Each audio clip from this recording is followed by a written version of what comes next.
Namaste and welcome to Bhoom of Bharat with Rajnish Verma, bringing you a new update each week on GCCs. I am Rajnish Verma, founder CEO of SRK Game Changers. SRK Game Changers is a GCC consulting and service organization providing advisory and setup services across talent, business operations, and workplace solutions. We deliver customized, high performing GCCs, drive AI and digital innovation. We leverage the expansive, skilled talent pool, groom the next generation leaders, and make GCC an indispensable part of the corporations. We provide tailored workplace solutions, building technology as a core. Thank you so much for tuning in for this special episode of Boom of Bharat. So today we have a very special guest, Rajnish Vermani, who doesn't need an introduction. And Rajnish, welcome to our podcast. Where we actually talk about in terms of what exactly can be done in the areas of GCC. And I have seen you from my Amex days, and a lot of things that we need to learn from you. You've been as a mentor, you've been displaying ethics even on the playground whenever we used to even have matches. And from setting the first technology center for Amex in Delhi to GCC set up for Colt, Aviva, you moved 25,000 roles between countries, and now you're creating next generation leaders. So thanks, Rajnish, for joining today. And I would request you if you could introduce yourself for the audience. Sure. Thank you, Rama. And it's a pleasure to be associated with you in this journey.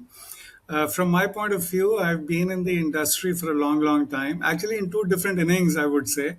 30 years as an employee, and I've risen up from a programmer level doing C++, all the way up to a CIO and then a COO and then a CEO level. My claim to fame during these 30 years, I've led very large teams, over 10,000 people in India, and including over 1,000 Americans and British and European staff as well. So I see myself as a global leader. Last 10 years or so, I switched gears and I became a consultant. The objective being to help build the next 100 CEOs for the corporate world, and that's what I've been doing. I do take on a lot of assignments from, well, over 50 plus clients right now, and including a lot of GCCs. So we can talk about your forte, which is the GCCs itself. But yeah, whether, like you said, move 25,000 plus jobs, roles, I should say, around the world. And I've led managing centers, sending centers, and then receiving centers as well. So yeah, happy to talk on your favorite subject of GCCs. So thank you so much, Ranjeev. Once again, welcome here, and I'm sure my audience is going to learn a lot from you. Going back to that, you have been the pioneer in setting up the GCCs for Cold, Aviva. How do you see basically the GCCs kind of changing from where they were in terms of cost arbitrage to today when we're saying they're adding more value? Any examples, experiences you may want to share with our audience? Yeah, I guess while the industry keeps moving ahead, but if you look at it from the sending center manager's perspective, everybody first wants to dip their toes in shallow waters. So, of course, they first try out transaction processing and so on and so forth. But as the self confidence grows, as the confidence in the system grows, then bigger and better and more intellectual use of the resources available is being used. American Express itself is a beautiful example. When we started off so many decades ago, we were one of a handful of companies that was migrating work to India. And even there, it was just transaction processing, data capture to start with, and then, of course, all the way to all the reports which are distributed in the US to the financial market are produced in India. All the analytics that is done, and now of course AI is taking on even more. But I've seen the market evolve. I wish I had some of the technology which I see today. I wish I had this technology 20 years ago as well when I was running large contact centers myself. But hey, that's the way the cookie crumbles. No, in fact, I still remember, a lot of time when I am doing some of these IT related projects, with the business, the question gets asked to me. If I go back, and a lot of time people keep asking me that you've done a lot of, big projects which are talking about finance on cloud, which are talking about, in terms of, looking at budgeting, forecasting, and how is that, what price should you launch a product? People keep asking me, how do you think that, you are succeeding? And I go back to my Amex days, and I still remember that first project I failed. And I remember that you mentioned us in method one training, which we attended. Those things I still remember, and they are right now as a part of your DNA. And I go back and say that lessons learned at that point of time, and after thereafter, I have never failed in anything new. I try starting using IT. So that's, I would say, the thanks and hats off, because a lot of DNA which was being built at that time of Amex, both IT and business could work together, was a really a very very great example. I would also, say if it's going to be possible for you to share. Now that we're talking about digitalization, business 4.0, AI, cloud, how do you see a real-time examples which GCCs can leverage in this area? Yeah, so again, like I said, technology has changed, and so sitting in your on your laurels, saying, "Hey, I did this 5 years ago or 10 years ago," zero consequence. A good leader today has to be a learning leader. There is a continuous learning process. So, for example, as the CTO, head of technologies for American Express, many decades ago, setting up the first data center for Amex in India took me months and months and months. Whereas today, with the cloud computing on, it's a relative jiffy. Running a contact center for the American customer, but sitting out of India, we had any number of challenges in just setting it up and then running it and managing quality. How do we make sure customer satisfaction scores stay high up? We have always been very high on NPS and being close to the customer and so on and so forth.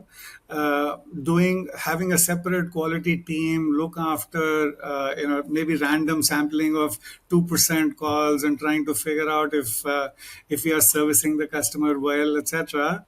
Fast forward to today, and I know tools like Zoom itself has a very beautiful contact center tool which they've launched globally, talking about 100% quality check. So using AI, now they are doing 100% quality check. And by the way, it is not just recommending to the agent as to what are the steps they should take. The agenting AI, in fact, is doing things as well. If there is a small error in the system, if there is a reward point that I had earned, which I should have been credited for, hey, the AI bot will take on the call and just go ahead and do the action rather than advise or rather than recommend to a human being who then completes the action. So there are just so many of these tools which are available. I was amazed today, for example, Zoom also gives me MIS around emotional content of the voice of the customer. So while the customer is getting angry at me, the system recognizes that and reports that separately to me. If during a QA check there is a manager, a senior guy who needs to intervene, there is a call that happens on his workstation or her workstation saying, "Hey, I think you're wanted on that call." Beautiful technology. So things that we could only imagine 15, 20 years ago, we are seeing all that in reality, and all this is one generation. This is one lifespan. Yeah. No, no, thank you so much. And I think it'll be good to also hear about some of your experiences from the CEOs you said. So I was saying that, today GCCs are setting centers of excellence for digital transformation. So you have already done that in the past. Any lessons or examples you want to share to our audience? Yeah, any number of examples. In fact, one of the today as a consultant, when I talk to my clients, I talk of what I call innovation quotient. And in fact, we measure innovation quotient across organizations. organizations, how much do is the value? How much does the company value ideas being generated at the shop floor? What do they do? What are the processes in place to make sure that they've trapped all those ideas? That somebody is executing on those ideas? What kind of experimentation is happening on the shop floor? How many proof of concepts are working simultaneously in any organization, and so on? In Aviva, for example, where I was responsible for the India global services, the Aviva Global Services, at one point in time.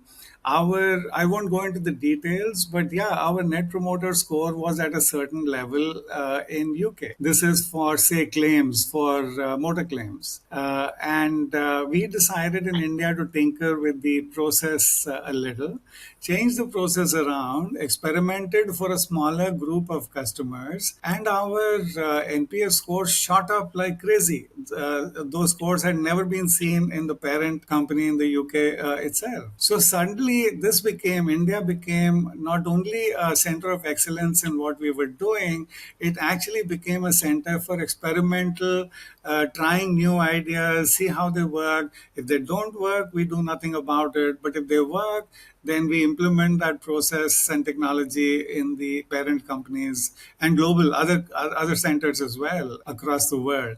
So that to me is, when you talk of technology deployment, when you talk of centers of excellence, those are the kind of roles that GCCs are performing today, which probably was not the case many years ago. You've kind of created those kind of, I would say, leaders who could actually go ahead and do a discussion with your own stakeholders. And a lot of time, people used to say, no, no, I'm a little scared, why should I go and talk about it? Those kind of creating a playbook, or creating a leaders who could talk about and say that this makes sense for a larger company ecosystem is very important. And I mean that is very good leadership skills which you did in both your companies, Gold, Aviva.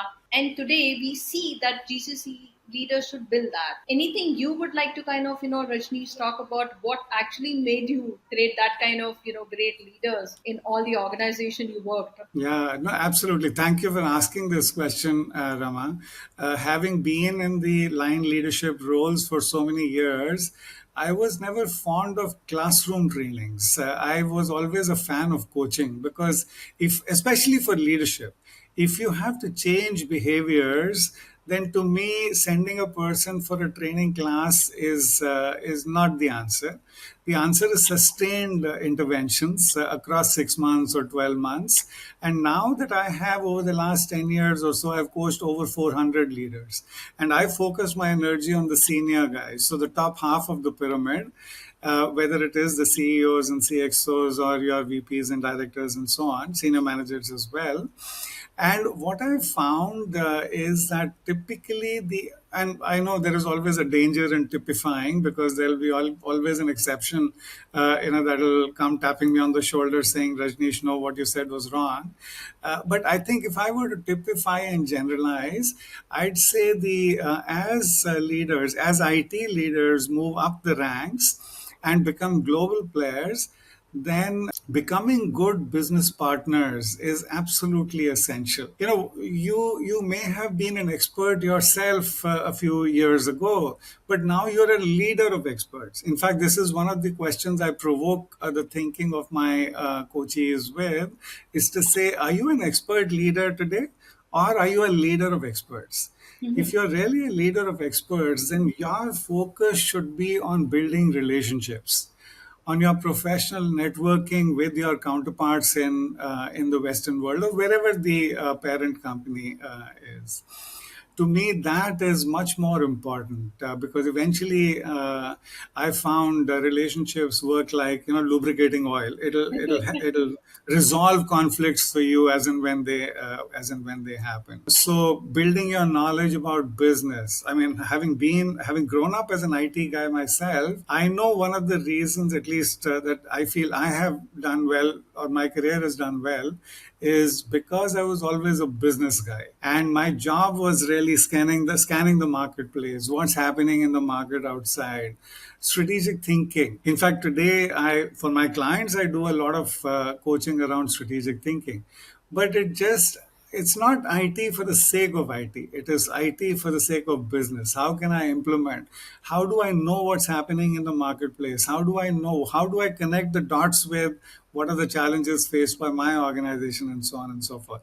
So those are the kind of skills that I feel even when I'm coaching leaders today, and specifically IT leaders, is to say move on from being just wearing the IT hat, wear the company hat, wear the business hat, build business relationships, build business knowledge, etc., etc. Those are the skills that I think will hold the individual in a much better frame of mind. Well, that's awesome. I think it's a good learning to also hear a lot of examples from you for our audience. In fact, relatedly, I would also ask you that these days we are talking about AI, we're talking about human touch, and now what do you think for GCCs the new talent strategy should be balancing between human strategy and the automation? So how do you see that? Any Yeah, advice also you I've want to give? I've seen companies change their talent strategies. In fact, in the even in the last year, 2 years, having attended a lot of these conferences and industry conferences and so on and so forth,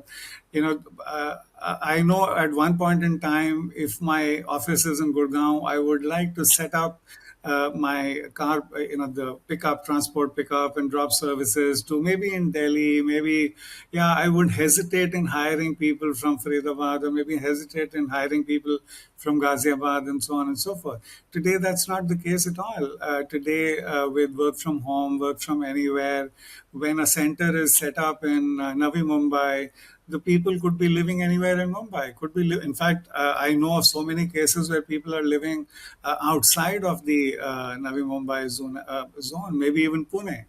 But yet the office is in Navi Mumbai. So, yeah, you can get the talent from the sourcing of where they are residing rather than close to your office. Total change of where I source my talent from. Then, of course, the flexibility offering, which today employees have actually started taking for granted, I think, in quite a few companies. In that, hey, okay, 1 or 2 days I will come to office, but predominantly I'm working from home. And you are measuring me based on my output. You're not measuring me based on the number of hours I'm spending on phones, etc., etc. So again, those are beautiful and big changes. Those are big, impactful changes. In fact, from a real estate perspective, also, Rama, what I've seen is that companies have redesigned their entire office infrastructure. Now, for 100 staff, I don't need 100 seats, probably 60 or 70 seats in a cafeteria mode or hot desking, as it is called, is good enough. So, and maybe the constituency of what do I do when I build a new office? I need more meeting space. I need more collaboration space. And, rather than row after row after row of seats.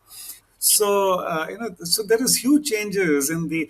The other thing I heard recently was how AI is now being used for almost 100% of the recruitment and induction process in quite a few companies, especially for the frontline junior staff. And so no human intervention altogether in terms of the group discussion and the interviewing process. And likewise for even the first week of induction. It's all AI because what does AI do? Actually, beyond a training program, AI also allows the trainee or the new joinee to ask questions Yeah. and answer questions intelligently, Yeah. and that has given this leap of faith forward for companies to change their principles. No, no, thank you so much. And I would say that, today, what we are doing for some of our customers is that we have an AI tool who could do a technical evaluation for junior levels through the tool itself. And that would give you, at a stage, one stage that, okay, now you have filtered the application and these are the only few applications that you need to do, an interview. And so all that, hire to retire process, a lot of AI and Gen AI combination is being used, which I definitely see a difference. In fact, I would also kind of, because you've also set up a lot of innovation centers. So, how do you think in GCCs? Because a lot of time, especially the mid-sized companies that we are focusing on, they're very hesitant to come to India, and that's the same cycle which earlier when you say Fortune 500 companies 20 years back were.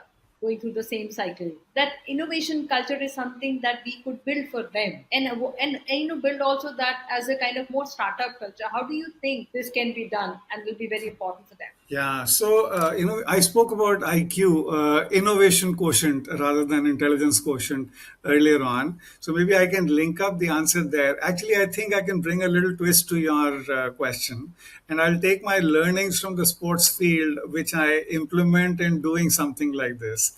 What sports has taught me on the leadership front, which I implement, and for the setting up of an innovation culture in an organization altogether, I feel there are two elements. One is the physicality of things, making sure that my measures of success are all right, making sure that I have processes defined around and so on. Just like in sports, of course, we talk about the physicality of things. That there should be exercise and aerobic exercise and the body benefits, and the teamwork. You learn teamwork and etc. etc. etc. But to me, the greater piece is mental. Sports impacts you mentally equal, if not maybe even more, as compared to physically. And setting up any organization culture, more like an innovation culture, is also more a state of mind. So, how does the CEO behave? How does the senior leadership team behave when this fellow makes a mistake? Is he hit on the knuckles is he reprimanded, or is he told, "Well done"? So, what if you wasted this last 5 days? But at least we've got a good proof of concept. We know, what will work better in the marketplace and so on. So culture is all about not one big hit, but many small hits. And likewise, in the mental arena from the sports field, the learnings that I have is visualization. Yeah, make sure that before I hit any shot, I visualize how how the ball will move, and based on that, I make a shot or I don't make the shot. I adapt my shot and so on. So visualization, visioning in the corporate world is the equivalent, but it's so important. I have a concept called PQ, positivity quotient as well, which I talk of. If my mind is thinking all positive, today I'm going to do well, I'm going to do well, I'm going to do well. If that is the chant inside my head, chances are I will do well. If the chant inside the head is, "Oh God, life is poor, life is bad, this guy's, my competitors are better than me, I'm no good, I don't really belong here," etc., etc., etc., chances are I will not do well. If I have to help as a consultant set up an innovation culture within the organization, this is the mental piece is what I will attack first. Before I set up the measures of success, etc., etc.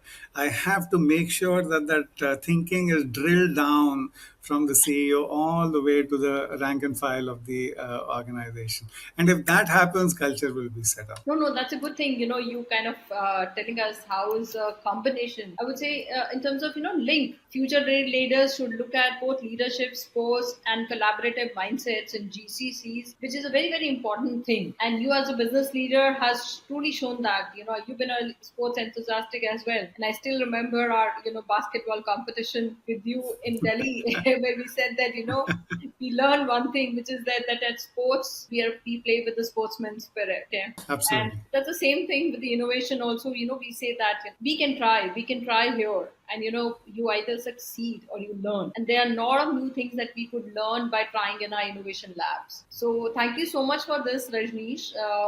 A last question, which I would have, though I'm feeling very bad that we can't have you for more because there's lots of learning. I'm also having it in this discussion. So, what is one mindset shift that every GCC leader with a new experience must embrace to succeed in today's dynamic global environment? Yeah, Rama, again, another good question. I think the one big issue today with the GCCs, and I've seen this in quite a few companies, obviously, I won't name any company, but I've seen a whole lot of, okay, let's discuss internally and then we'll position the India piece to the rest of the world.